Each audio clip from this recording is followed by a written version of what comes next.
quero ler para nós hoje um texto precioso, um texto de onde nós podemos extrair lições para toda uma vida, para a vida cristã, a verdadeira vida cristã. E esse texto está em Romanos capítulo 12, do verso 9 até ao 21. Romanos 12, o capítulo, o verso é do 9, chegaremos até o 21. Aqui nós temos o apóstolo Paulo falando de amor, falando de fervor, falando de humildade, falando de beneficência, falando de como agimos nas situações difíceis da vida. São preceitos, conjuntos de regras que a vida cristã necessita. É muito triste quando um cristão, estou falando com cristãos mesmo, não com crente, com gente que é religiosa, que diz que vai na igreja, que se auto-vangloria de ser batizada, de frequentar, de ter carteirinha de membros, de estar tantos anos, mas que não tem nenhuma experiência genuína com Jesus. A estes eu diria o que Jesus disse a Nicodemos: necessário vos é nascer de novo. Agora, eu me dirijo a você que crê com sinceridade, que entregou-se a Jesus com singeleza de coração, que está buscando viver uma vida coerente com aquilo que tem aprendido. Você, colega pastor da graça, de outras denominações, você é um obreiro, você é um membro, você é uma pessoa nos seus primeiros passos nesse caminho glorioso, que faz isso com sinceridade. Para você que eu quero falar. Aos demais, repito, eu diria, se convertam, não brinquem com coisa santa. Jesus disse que nós não deveríamos lançar pérolas aos porcos. Então, não brinquem com coisa santa, não brinquem com o ministério, não brinquem com a fé das pessoas, não tome o nome de Deus em vão, não queira ser as pessoas, parecer às pessoas o que você não é na essência, porque a hipocrisia foi condenada veementemente pelo Cristo. Você pode depois ler Mateus 23 e você vai ver quão rigoroso o juízo de Jesus aos hipócritas, aos que dizem que vivem a vida cristã, mas estão mentindo. No seu coração sabem que só querem mostrar um personagem com alguma intenção, seja lá qual for, mas que não são verdadeiros. Aos verdadeiros, a Bíblia diz: o amor não seja fingido, aborrecei o mal e apegai-vos ao bem. Nós não devemos fingir em nenhuma esfera da vida. Eu lembro que uma vez eu fui numa casa, eu não era de Jesus ainda, e eu nunca gostei de doce. De um dia você me convidar a ir à sua casa, café sem açúcar, a limonada sem açúcar, a sobremesa não precisa oferecer, porque eu nunca gostei, Fernando, nunca gostei de doce. E tem alguns doces que são piores, muito doces.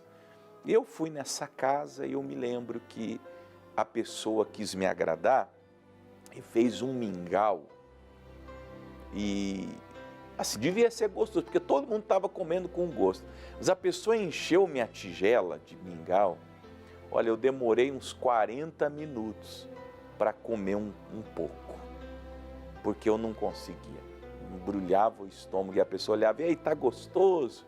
E eu, para não ser, como que eu posso dizer, desagradável à pessoa, eu fingi que estava gostando daquele mingau. Tanto que quando eu terminei, a pessoa já vinha com uma outra porção. Falei: não precisa. Eu aprendi naquele dia, veja, eu não era de Jesus, mas eu aprendi naquele dia que nós não podemos fingir nem para agradar os outros. Você tem que ser o que você é. Você tem que agir sempre naturalmente. Na oração, um pastor que às vezes ora ou faz aquela vozeirão, mas não é ele aquele ali, é um personagem. A gente tem que orar em público como ora em particular, a gente tem que viver no dia a dia como nós somos. E no amor, no quesito do amor, ele não pode ser fingido. A gente precisa amar com sinceridade. Se você está fingindo amor, é porque ele tem faltado amor. Aí você tem que buscar no Espírito Santo, que é a provisão do amor. Romanos 5,5 nos ensina que o Espírito Santo derrama o amor dentro dos nossos corações. Então, você tem que ter e viver esse amor assim. Aí no 10 ele prossegue: amai-vos cordialmente uns aos outros com amor fraternal, preferindo-vos em honra uns aos outros. Eu sempre soube que o amor é o termômetro da salvação. Quem não ama, está escrito em 1 João, não viu a Deus e não conhece a Deus. Se você não tem a capacidade de amar, estive orando e pensando sobre isso esses dias. Uma pessoa que não consegue amar a igreja, por exemplo, com os erros, com as falhas, os irmãos da igreja.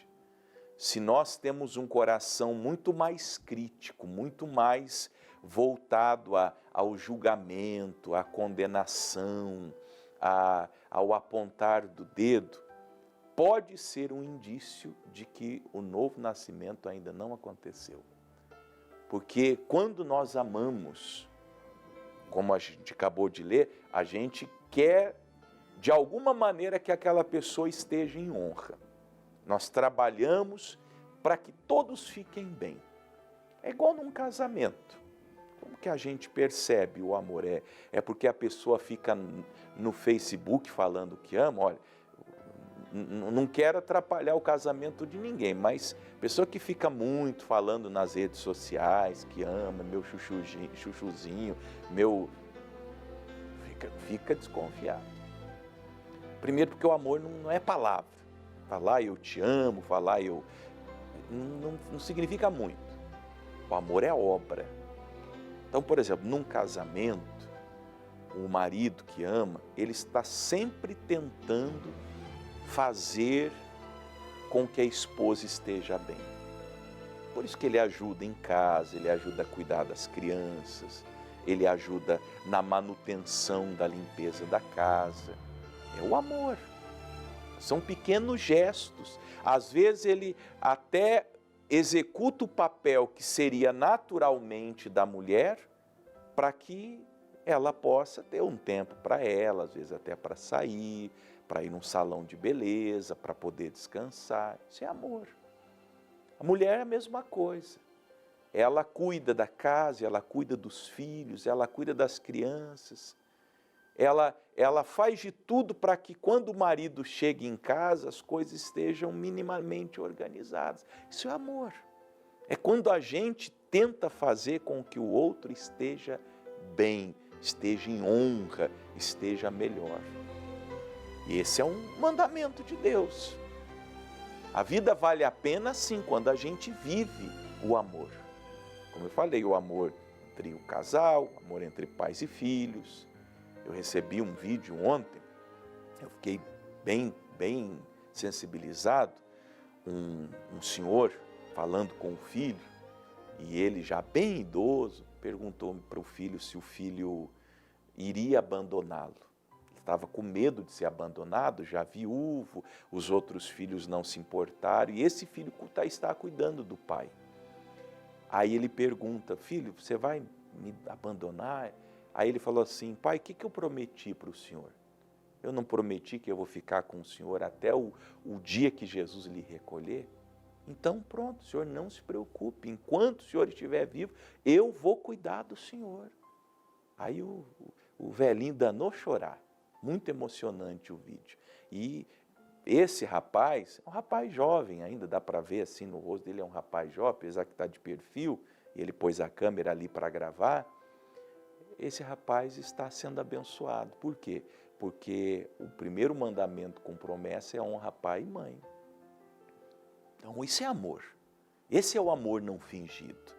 Esse é o amor manifestado no coração do cristão.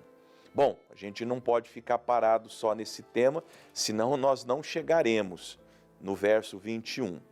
Uma coisa vai puxando a outra, então não sejais vagarosos no cuidado. Eu tenho que ser uma pessoa sempre disponível. Sabe aquela pessoa prática? Para o trabalho, para a necessidade, para o serviço, para aquilo que se apresenta como necessidade. Eu nunca tenho que esperar uma pessoa fazer uma coisa que se apresentou como necessidade diante de mim. Eu me apresento e faço. Ah, mas aquilo não era a minha obrigação. Não importa. Está ali a necessidade, não tem quem faça, eu vou fazer. Sede fervorosos no Espírito, servindo ao Senhor, porque tudo que eu faço para Deus. As pessoas me procuram, pastor, eu não sei se eu estou servindo a Deus. E eu digo, você está sendo um bom marido, um bom pai, você está servindo a Deus. A senhora está sendo uma boa esposa, uma boa mãe, está servindo a Deus. Porque veja, deixa eu falar aqui, olhem para mim, tem homens e mulheres, eu atendo ambos os casos, que ajudam na igreja, limpam a igreja, chegam cedo na igreja, ficam o dia inteiro na igreja, mas em casa são nota zero, negligência total. Que adianta a senhora ser uma boa obreira, uma boa diaconisa, ficar lá batendo os beiços na igreja, e em casa é uma péssima esposa, é uma péssima mãe. A nossa primeira igreja é a nossa casa. É ali que nós temos que servir a Deus. Eu sirvo a Deus quando eu sirvo o meu próximo. Eu honro a Deus quando eu honro o meu próximo. Quem é o meu próximo? Quando Jesus disse amarás o teu próximo, ele está falando literalmente do próximo geográfico. Quem são as pessoas geograficamente mais próximas da sua vida? Quem são elas? É essas pessoas que você tem que amar e servir. Geograficamente. Em quase todas as palavras da Bíblia, na verdade, é que há muita mística nas interpretações bíblicas. Em quase todas as palavras da Bíblia, você quer não ter problema para interpretar o que se diz da palavra de Deus, é a interpretação literal. Quando Jesus disse, o fariseu perguntou, mas quem é o meu próximo? Aí Jesus contou a parábola do bom samaritano. Quem foi o próximo? Aquele que passou perto. Jesus está falando de proximidade geográfica. Faz a lista aí, faz a lista. Quem são as pessoas mais próximas da sua vida? Geograficamente. É a mulher que dorme na sua cama, camarada. É o homem que dorme na sua cama. São os filhos no quarto do lado. É seu pai e sua mãe. E claro, sim, seus irmãos da igreja. Se você frequenta uma igreja, são aquelas pessoas que são as pessoas próximas. Sirva a Deus servindo essas pessoas, amando essas pessoas, sem fingimento. Continua. Alegrai-vos na esperança. Nem sempre as coisas estão como a gente quer, então é essa graça da esperança, de saber que algo vai acontecer no tempo de Deus, nos traz alegria enquanto não chega. Sede pacientes na tribulação, também, enquanto nós estamos passando por um período conturbado da vida, por uma tempestade, estamos com paciência, sabendo que isso tudo passa. Choro dura a noite inteira, a alegria vem pela manhã. E perseverai na oração. Em oração, nós temos que buscar Deus. Em oração, nós intercedemos. Em orações, nós nos aproximamos do Senhor. E oração tem que ser perseverante. Não é esporadicamente, orar quando dá, orar quando quer, orar quando as coisas estão piores. Não, sempre em oração. Persevere. Tenha uma vida regrada e diligente de oração. Agora, olha que interessante, comunicai com os santos nas suas necessidades. Sempre que você tiver um problema, ou de ordem financeira, emocional, espiritual, procure santos. Procure as pessoas de Deus. Será que não tem ninguém de Deus com quem você possa conversar? Veja, comunicai com os santos. Eu, se tivesse um problema, dependendo de qual esfera fosse, e eu não tivesse condições de resolvê-lo por mim mesmo, eu procuraria um santo de Deus. Uma pessoa que, no mínimo, se ela não pode me ajudar, ela pode pelo menos orar comigo. Foi o que Jesus fez quando falou com Pedro, Tiago e João: ficai aqui e vigiai comigo. Eles não podiam fazer muita coisa, mas a presença deles era importante para Jesus. Só com o santo. Agora, tem gente que fica se expondo na internet, colocando seus problemas. Não, e nem conte para ninguém.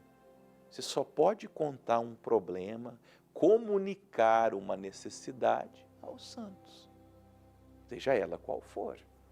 Apresenta, não leve isso como uma obrigação àquela pessoa, porque ninguém é obrigado a te ajudar.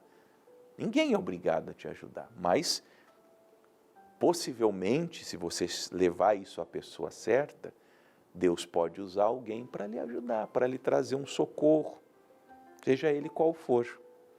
Siga a hospitalidade, também estando do outro lado, quando alguém precisar e vier a você, seja hospitaleiro, receba bem, atenda, e bem-aventurado é aquele que atende o necessitado, o Senhor o livrará no dia mau. Abençoe os que vos perseguem, abençoe e não amaldiçoe. Vida cristã vivida com diligência, com você fazendo tudo certo, vai despertar o inferno. E Satanás vai comunicar com seus agentes, com seus secretários, como se diz, e eles vão começar a te perseguir.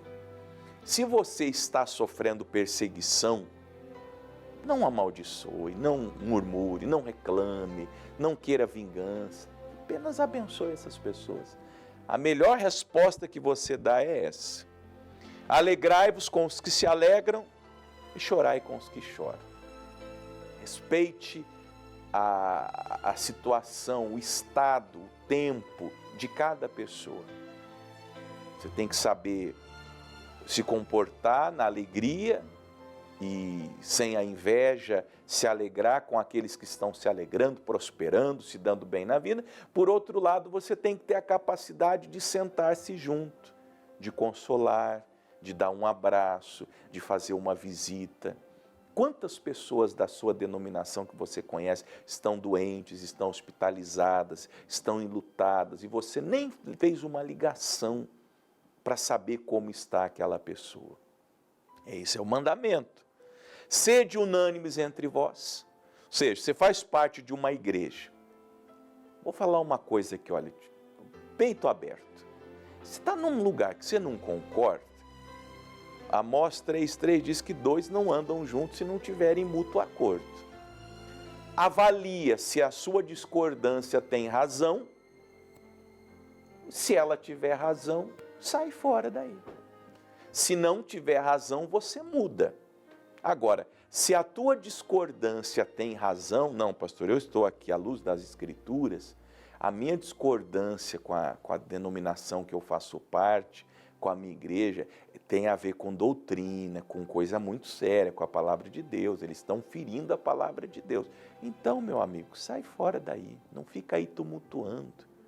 A melhor coisa que você faz é aquele programa que o pastor mais gostava de assistir, do Raul Gil. Pega o seu banquinho e saia de fininho. Vai embora. Vai para um lugar onde você não fique aí causando confusão. Não ambicioneis as coisas altas, mas acomodai-vos às humildes. Não sejais sábios em vós mesmos. Nunca queira o que Deus não tem para a sua vida. Uma vez me perguntaram: pastor, o senhor quer ser igual Billy Graham, R.R. Soares, Telly Osborne? Eu falei: eu não quero nada. Sabe, se eu pudesse escolher, o Chitãozinho e Chororó queriam morar num rancho fundo para lá do fim do mundo.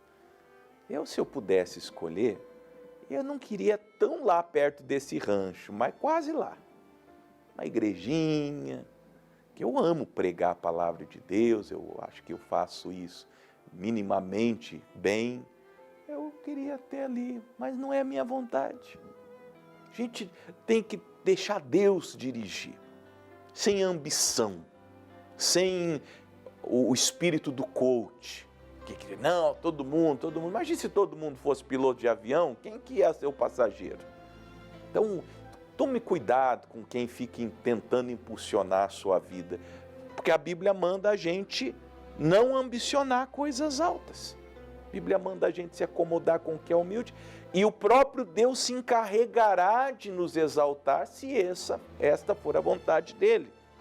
Ninguém torneis mal por mal, procurai as coisas honestas perante todos os homens. Veja, você vivendo uma vida honesta, fazendo, lá na minha terra dizia assim, ó, o feijão com arroz, faz o feijão com arroz bem feito, você vai chegar onde tem que chegar, nem precisa se preocupar. Se for possível, nesse trajeto, nessa jornada, quanto estiver em vós, tenhais paz com todos os homens. Nem sempre é possível. Aqui e ali a gente vai arrumar confusão, não da nossa parte, não porque nós queremos confusão, porque há gente má em todo canto. Então, mas sendo possível, passa pela vida sem briga. Eu tenho falado isso. Não briga dentro da tua casa, a senhora, sua esposa, não brigue. Para que brigar? Para que deixarem os seus filhos brigar? Para que entrar em confusão? Não se mete. Negócio de política, é Lula, é Bolsonaro, é não sei quem. Gente, olha, eu não posso falar que é tudo farinha do mesmo saco, eu não posso falar isso, mas é. Parem com isso, eles brigando por causa de política, por causa de... Ai, Jesus Cristo amado, nosso Senhor, não vos vingueis a vós mesmos, mas dai lugar à ira, porque está escrito, minha é a vingança e eu recompensarei, diz o Senhor. Entrega tudo isso para Deus, deixa Deus resolver essas coisas que Ele tem que resolver. Se teu inimigo tiver fome, dá de comer para ele, se ele tiver sede, dá de beber. Fazendo isso, amontoarás brasas de fogo sobre a sua cabeça. Só pratique o bem. A igreja, ela é chamada para praticar o bem. Nós tivemos aí no começo do ano, o pessoal foi para frente de quartel, fazer protesto e brigar. Olha lá, tem gente presa lá. Foram lá para Brasília, estourar tudo, quebrar tudo. Adiantou o quê? E cá entre nós, quem fez o fervo, como se diz, posso falar que tinha até pastor fazendo o fervo, pastor grande no Brasil, que não posso falar. Eles estão aí tranquilo. Teve um que falou, vai para o quartel, e ele estava no resort com a mulher dele. Ele de sunga e a mulher de biquíni. Poxa vida. E os tontos atendendo o pastor, enquanto o bonitão estava lá no resort, lá na Bahia, bem tranquilo. Vamos protestar! E ele estava protestando na beira da praia, tomando suquinho de uva. Ah, mas vocês são muito bobinhos ainda. Por isso que eu falo, palavra, minha gente, vão ler a Bíblia, deixa esses lobos de lado, deixa esses cães gulosos para lá, fiquem com a Bíblia de vocês, não se deixem vencer do mal, vençam o mal com o bem. É aprendendo a palavra, o bem, que nós vamos vencer. E não significa vencer no sentido de que você entra numa luta. Às vezes a gente vence só por se afastar. Você vence muitas batalhas. Eu vou terminar usando essa palavra. Você vence muitas batalhas, talvez 90% das batalhas da sua vida, se você tão somente se afastar e deixar com Deus. Deixa com Deus. Você está brigando muito, está muito... essa pessoa, esse vizinho, esse colega de trabalho... Deixa. Viva o bem, viva em paz, sirva a Deus. Siga essa lista de preceitos que a gente acabou de ler, começando lá no versículo 9. O amor não seja fingido. Vai seguindo essas regrinhas. Você vai ver que vai ter uma paz no teu coração, você vai ser uma pessoa boa, uma pessoa de bem, sua vida vai começar a prosperar. Você não tem tempo nem para prosperar, nem para sonhar, nem para ter visão, nem para enxergar, às vezes, coisas que Deus já colocou assim no horizonte da sua vida. Fique mais em paz. Pratique a palavra de Deus. Seja um vencedor. Amém?